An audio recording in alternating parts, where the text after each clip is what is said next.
Assalamu alaikum, barkanmu da sake saduwa a cikin wannan bidiyo da za mu nuna muku yadda mutum zai yi editing hoto ya cire background a cikin Adobe Photoshop. Yadda abin zai kasance shine ka tabbatar kafin ka fara kana da Adobe Photoshop kuma already ka riga ka install nashi akan kwamfutar ka, sai ka yi locating nashi ka bude shi kamar yadda nawa ya budu. Da farko dai kafin ka fara komai da komai sai ka bude application din kamar yadda na bude, sannan kuma ka yi ready da hoton da kake so ka cire masa background. Hanya biyu ne muke da shi wajen saka hoto a cikin Adobe din domin mai editing. Akwai dragging sannan kuma akwai inputting. So ni na amfani da dragging method, so na dauko hoto kamar yadda kuke gani yanzu. Kafin ka fara editing din hoton sai ka yi zooming kamar yadda na yi, sannan za ka dauko tools, laser tools, za ka ɗauko shi kamar yadda kuke gani yanzu. Zan ɗauko nawa, za ka yi right click akai sai ka zaɓi asali polygonal laser tools. Kafin ka fara editing sai ka buɗe background ɗin kamar yadda kuka ga mouse ɗina yana kan hoton. Zan yi double click akai sannan danna OK.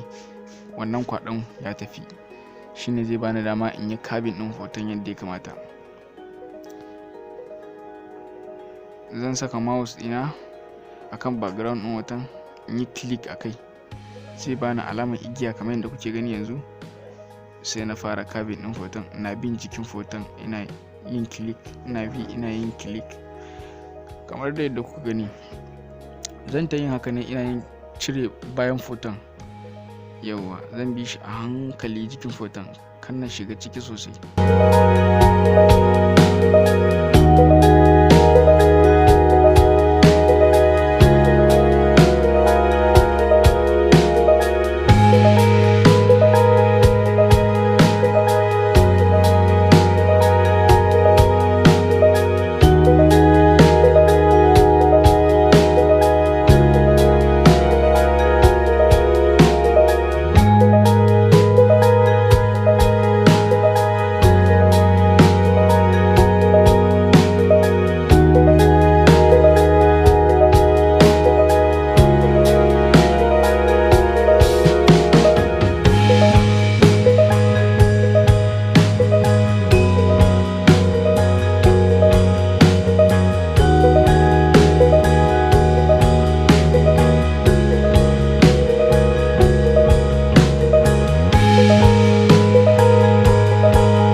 da kuma cire-cire daga ƙarshe hoto ya fita da background. So sai ka fara neman inda ka ajiye background naka, ko za ka yi amfani da dragging method ne ko za ka yi amfani da offing method. Ni amma na yi amfani da offing method. Zan duba a cikin backgrounds ɗina wanda na ajiye su akan system ɗina wani ne zai dace da in saka shi a background. Zan duba shi da kaina, wato ainihin ina dubawa.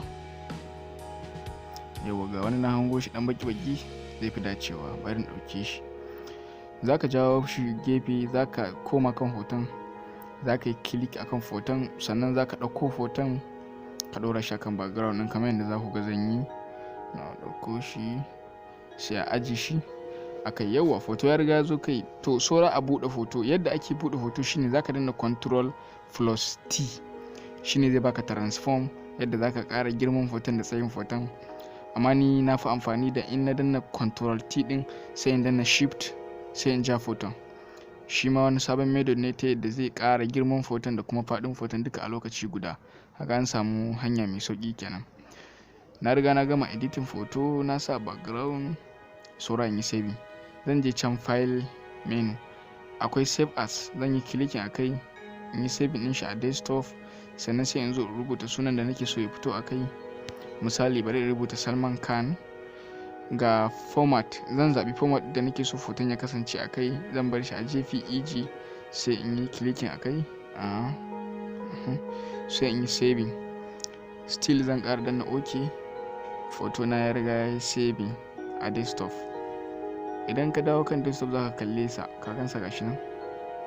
Da bari in buɗe shi ka gani domin ku ga yadda abin yake dalla-dalla. Kaga dai da hoton nan yayi kyau sosai. Ka san wannan abin yana aiki mai kyau sannan kuma yana editing sosai saboda yadda ganin yadda hoton yayi kyau. Shine daga nan kuma mun gama. Sannan kada ku manta da ku danna subscribe domin samun sababbin shirye-shirye na gaba. Na gode.